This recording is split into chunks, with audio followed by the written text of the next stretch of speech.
Kuan. Ang iyang cabinet di ay is IP66. So waterproof and dustproof na siya.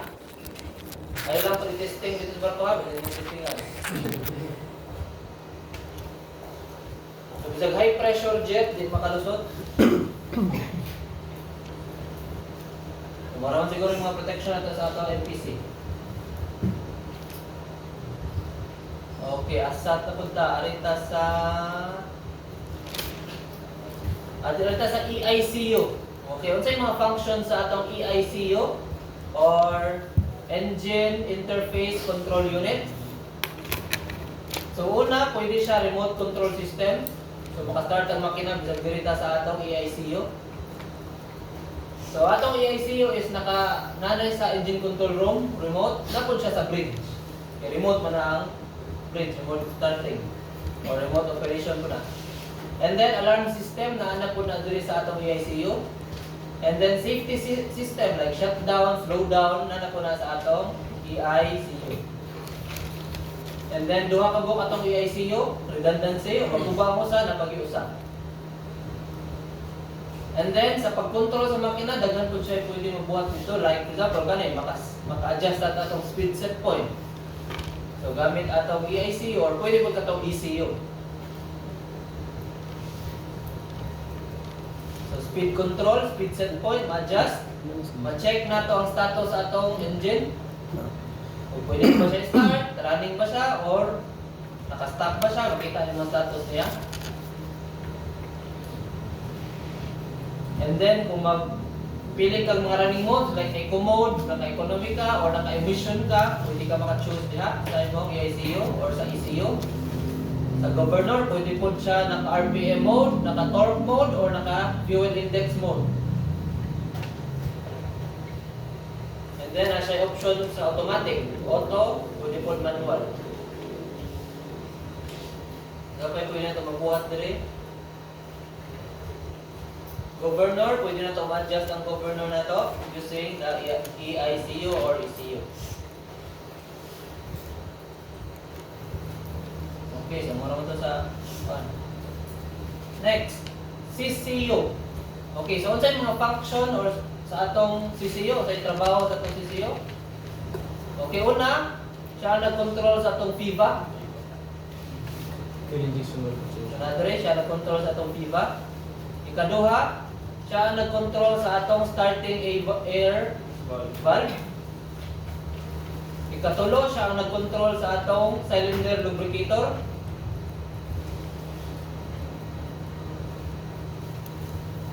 And then, ikaupat, fuel booster or katong fuel oil booster pump.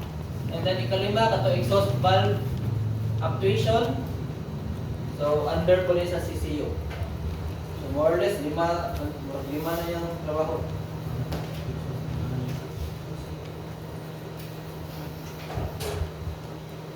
Yung pinakalas? Ang pinakalas na? Exhaust valve actuation.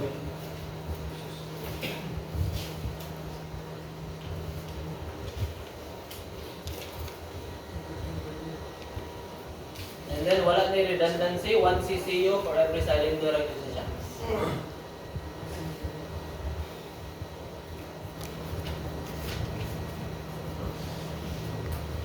ECU na ba ta? Okay, ECU, natay duha ka function sa ECU. Una is blower control. And then, ang ikaduha is pump control. So, duha na ka control ang sa atong ECU, blower and pump control. Okay, arita sa blower control. Yun sa nato pag-control in automatic ang atong blower. Okay, so ito mode, upat ni siya. Una is ang blower, mo-start na siya 1 by 1. Hindi siya pwede dungan. To prevent na mag-overload ang atong system.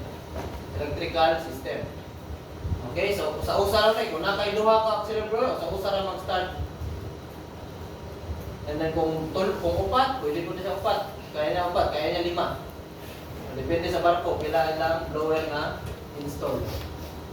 Ikaduha niyang function in auto mode, kung atong makina wala pa nag-andar pero ready na siya i-start, naka-prepare to start na siya, automatic mo andar ang blower. Okay, kaya punta ito po charger, di ba? Ikatuloy niyang function, kung nagdagan ang makina, nagdagan ang motor po charger, so wala lay na lang siya. So, mo-start siya at 0.4 bar sa imong scavenge air pressure, and then at 0.7 bar, mo-stop siya. So, alalay na lang siya sa imong turbo charger kung nagdagan. So, 0.4 bar starting and 0.7 bar ang stopping. Kung engine running. Ang ikaupat is engine stop. Kung naka-engine stop ang makina, automatic siya mo andar, pero kutubra 15 minutes. So, ang purpose ra niya is para maka-cool down imong makina. Okay? 15 minutes, after 15 minutes, automatic na po siya mo off. So, mato ang upat ka auto mode, upat ka function sa auto mode.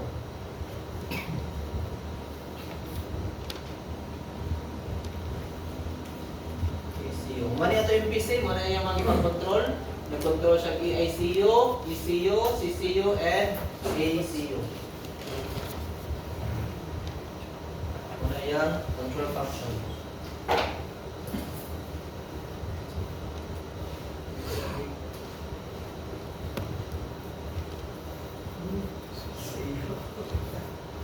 And lastly, ang tapo system na to, duha ang iyang parts. We have the angle encoders and reference sensor. So, ang angle encoder, naka-install niya siya sa may atubangan, sa may vibration damper. And then, napod siya reference sensor na naka-install sa may flywheel para ma-double check lang kung sakto ang reading sa atong angle encoders. So, naa siya yung feedback system. Naka-reading dire, and then ako yung feedback dito kung sakto ba yung reading.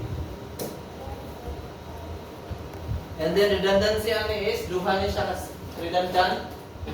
Duha ka po. So, feel ako sa napakayo sa.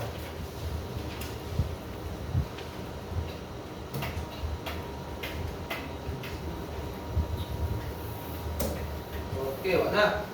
So, arita sa fuel oil system. So, discuss na natin tanan. And then, proof na lang after.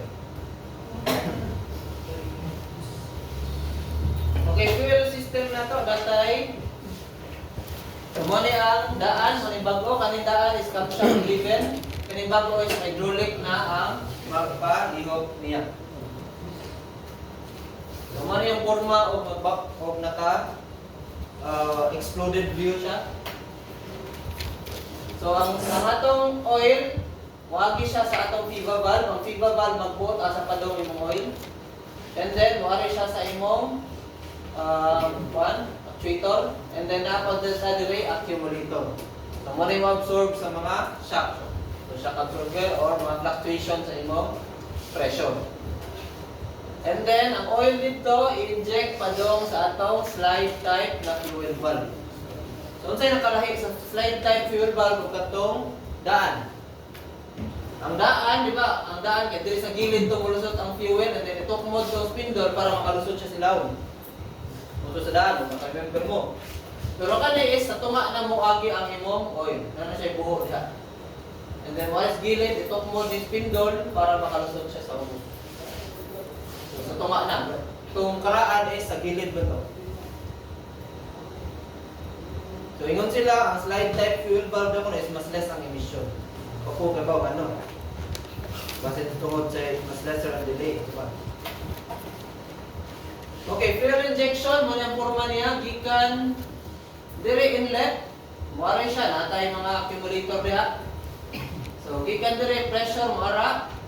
Musod ari sa spool. And then, wari sa tunga. And then, matok mo dito sa plunger. And then, kung atong spool is, munaog siya. So, ang pressure dire is mo, bleed padong sa drain. Okay? So, unsa nga type nga spool? Unsa nga klase nga valve? 3-2, 3-3, 4-3, unsa pa mga valve? Unsa pa nga valve?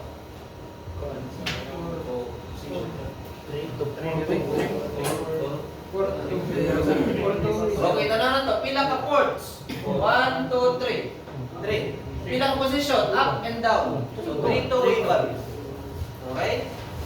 So ang iyong naandan is katong pneumatic. O pareha na siya ang pneumatic hydraulic lahi lang siya kanang spool lang ang gamit dire. Kasi mas dako-dako gamay kay hydraulic pa. So wala naman dire, ma-design man niya. Okay, arita. So, natay top dead center, natay angle. So, makita sa atong angle encoder kung asa nadapit ang atong posisyon sa makina, di ba? So, for example, nadiri ang iyang posisyon. Kung nadiri ang atong posisyon sa atong cylinder, automatic may ngun siya, injection, prepare na for injection. May ngun ang angle encoder, prepare na injection, kung booster, prepare na dia. Okay, pag abot diri before top dead center, magsugod na, may ngun na siya, okay, injection start. Before top dead center. And then, mahuman ng injection, mga after top dead center na. Then, pwede na ito i-advance or i-delay ang injection. Depende sa itong gusto, gamit itong bit, di ba? Okay, pangutanan, anong natong injection mag-start mag before top dead center?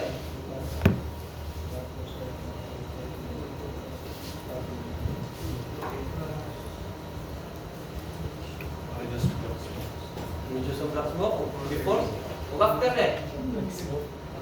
Black smoke possible, pwede.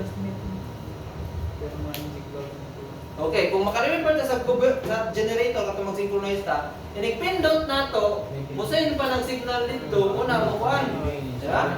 So dire, musen siyang signal nga ko injection start. So matag pa tong pressure ang hydraulic padung sa imong plunger, ang plunger utok pa to sa oil padung sa imong injector, and then sa injector mo spray pa to, and then di man na pag-spray kay buto na yun. Diba? And spray na panay tayo nga mag-mix ang air and fuel, and then sakto na ang temperature sa triangle of fire, bubuto na siya. Okay? So mas maayo advance kita.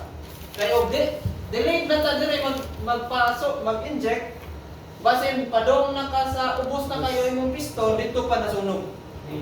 In which dili na maayo ang pan, and then maabot na to sa iyang point nga mag-black smoke na. Okay, anong black smoke ma'am? Kay wala na kayo init, di na kayo init, kaya padong na ubos ang piston, ning buto, and then delayed pa ang sunog. So incomplete ang combustion, so black smoke ang metabo. Okay? So ano sa angle kada basta before top dead center, okay ba mo sa angle da? Depende siguro sa pero halos tanan makina, ang ilang yung set point is before top dead center gyud ang ilang injection start. Okay, unsa may mga ways para mas ma-improve nato ang atong combustion? So, unsa may mga pwede nato i-adjust? So, pwede nato i-adjust ang fuel index nato. And ikaduha is pwede nato ma-adjust ang atong variable injection timing.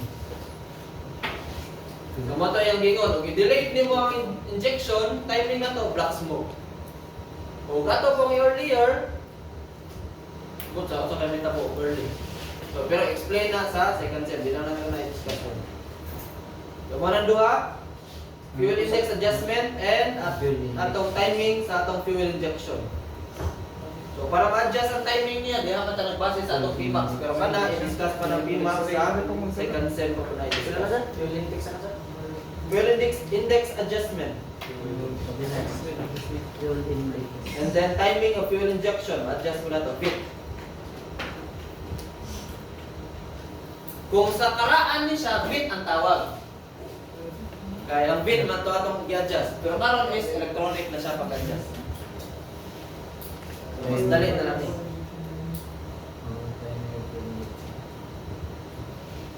Okay, ano ba natin eh? Yan naman. Hoy, gani di kabugatan ni siyang kani pa lang ning fuel ha. Fuel nga booster, fuel oil booster pump pa lang eh. So, ang housing niya is 160 kilos. O, tibuok booster, 700 kilos. So, pwede rin butang dali. Batak. Kung ang plunger lang sa salt, itong hydraulic plunger, 70 kilos na rito. Kung kato lang fuel plunger, ang kato kaya-kaya rin 35 kilos. No? Okay, so mag-handle mo nga na ayaw yung taon ninyo asaha. Ha? Okay, Kung mapislat iyong TL, basta tuloy yung TL, okay ra. Pero duha na, magtakian na ka. And then, ang iyang tightening torque sa iyang mga bolt is 1,165 Newton meter. Unsa na kusga. Katong nagsige kog sakay, ang pinakataas na siguro nga nako ka tightening torque is 300 Newton meter. Unya katong sa fuel injector namo nga mga 500 Newton meter, tulumi nga naggira. Una, nyawa pag yun siya ng click. Abot ang filter, ibutangan na ng sumpay, katubo, kausar na. So, 500 na to. So, hindi na gini siya o katong hydraulic equipment para ma-achieve na rin mo 1,165 Newton meter. So, normal na nga nakakusga ang yung tightening torque, kaya iya pong pressure, working pressure is 300 bar ma po. Dito mo, sa kuhan siya, pag dismantle ni mo, muna yung pressure need ni mo para ma-dismantle ni mo siya. Mounting, sir. Ang mounting is mag-install. Sa po kayo ng pressure. Pero 300 na yung working pressure, 300 bar.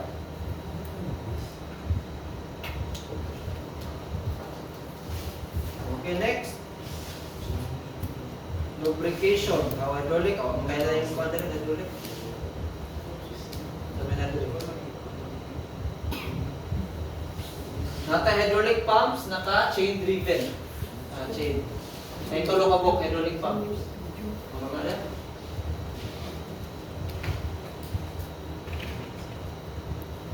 Buti, atong tulong ka hydraulic pump sa babaw na ay auto filter.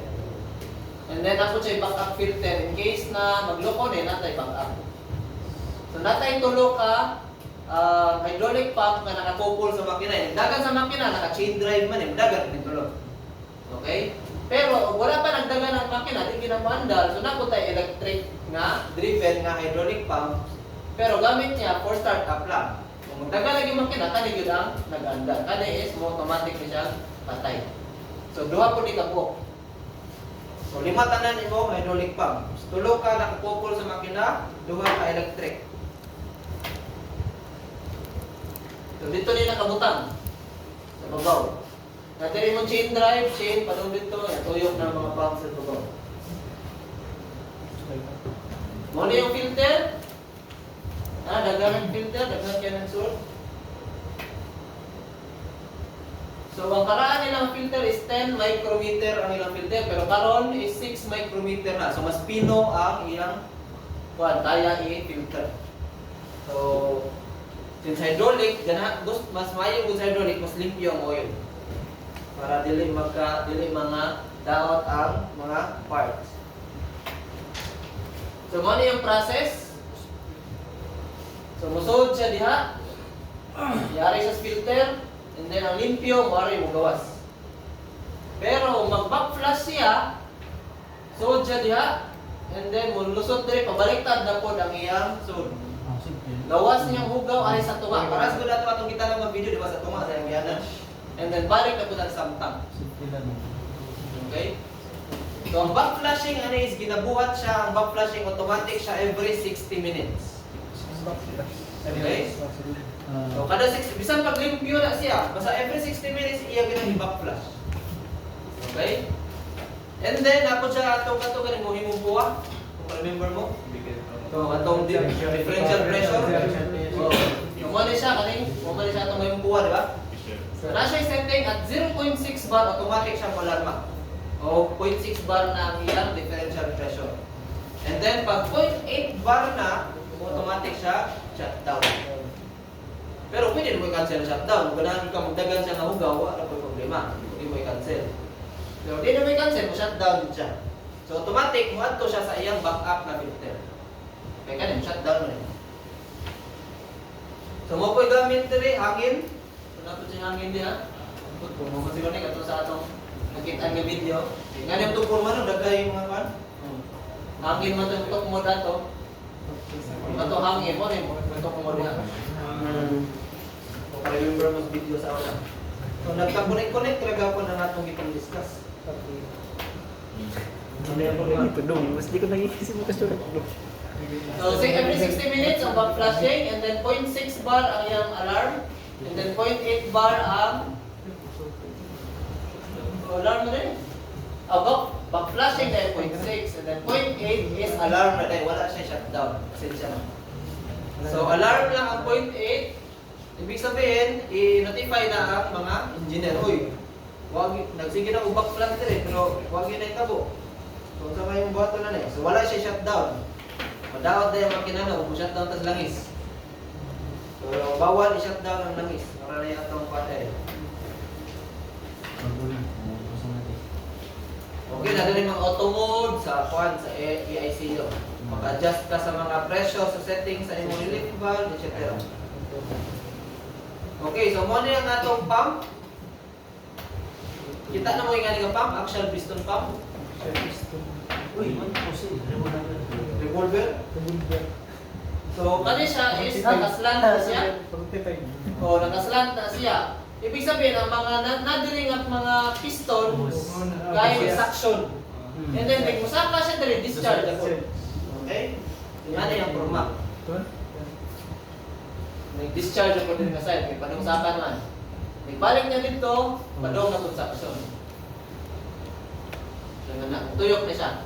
Ang plate o kaning mga panda.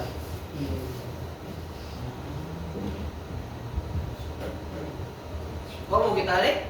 Ay, pa sir. Discuss mo na. Parang sir. Sama, pero nag-discuss mo mga hydraulic pump sa SMAC. Yes, sir. Duha may klase ang kuan, mga hydraulic swash plate o nakalimutan ko. Yan ang forma, wala sa wala sa gawas. Kung nato na siya sa So pressure niya is 210 to 300 bar. Send pictures na. And then, tagsa-tagsa ka pump, na po siya tagsa-tagsa nga accumulator. Hindi ka mawa accumulator na ila. Ano yung machine drive. Okay, itatani. Mga control. Okay na po siya sensor sa leak. Kung daghan na kayo leak na, munaog siya aning nga tangke. Gamay rin nga tangke, nga na kagamya. And then, kung nailangis nga mato sa tangke, makasense ang sensor ko, alarm ta. So, na-leaking dito sa yung pump. Kaya ang pump siya, naka-box na siya. So, tanan leaking, wari, then alarm na siya. And then, kung taas na kayo langis, na siya, kuha nga shutdown. Na siya alarm, na siya shutdown. So, base nung kusog na sigong taga sa imong hydraulic pump, o i-shutdown na ito niya. O stop na, kaya wala ba, hindi na mayo. Pero, pwede mo i-cancel ang shutdown. Ganan ka, magdagan siya nga kusog ng pump, pwede delegato. Cancel shutdown. Wala, ay sensor. And then, agad na ma-design yung pang bago, bahala sila na, wala na. Hagi.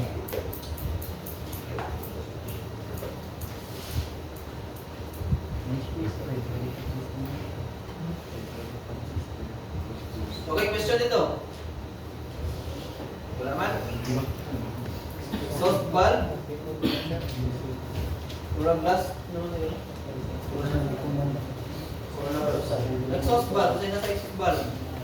Kurang maglapon, same na sa fuel injector. Fuel booster. So, na-accumulator, na-pressure, exhaust valve.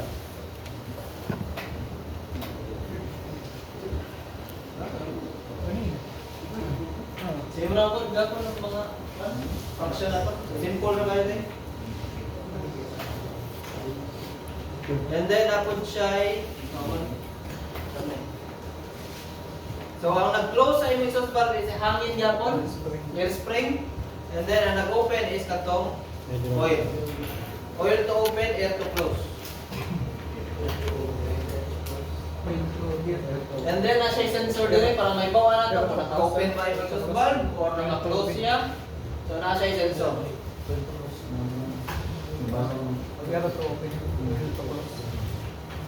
Nasa sensor. So, para ma-check ang position sa yung exhaust valve. And then, you can adjust your exhaust valve closing time or your opening time. So, closing time, depende sa air pressure, di ba? Kung tatasan mo air pressure, so mas paspas iya pag-close. Ang kaning opening port is a hydraulic po siya. And then, diri rin mo, control tanan. Ayahay na kayo.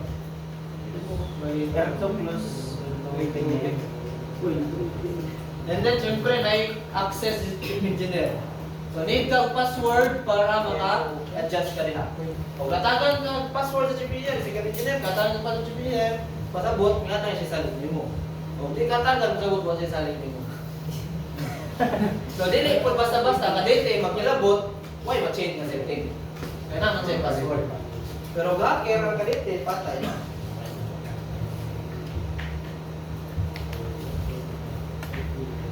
Diba?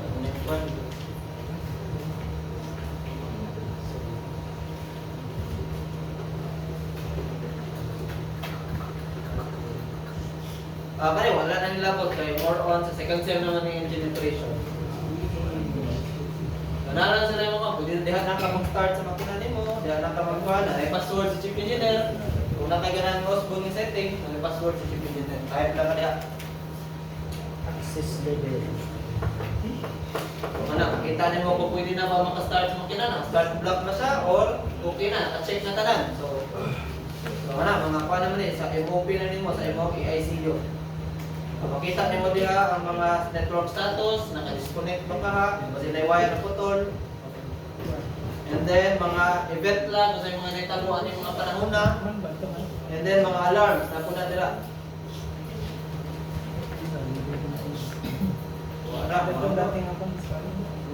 Mag-tuning ka, auto-tuning, ano, yung auto-tuning, mura na ka nagpag-radyo ba? Auto-tuning na rin, okay, next channel. Automatic na siya mo-tune up sa makina. Cylinder load, ma-adjust nimo, so dagan kayo pwede mabuhatan rin. Di na ka munaog ato sa control sa engine room. Function test, pwede nimo i-testing kung running ba ang imong mga equipment, imong HCU, imong tako, function test. Halos tanan, function test na nimo nara ka sa control room. Tamo sa una, natugid sa ubos ng function test. Troubleshooting, nanapod siya guide. O, kana, ano yung mga trend niya. Alarm list, makita niyo mong alarm list. Pero wala na part, wala na labot, ito yung part sa atong design innovation. Okay? So, atura. So, mag-quiz ka, open notes. Kung 10 minutes, 10 questions naman. 10 questions, pwede ra sa inyong notebook sa inyong maganda para mag-check. Kaya po mo, mali na yung quiz, mali yung mga possible magawal ng finals. Pero, the rest, fill in the blanks. Dito sa finals, i-explain. Amo go. Amo go. Talaga.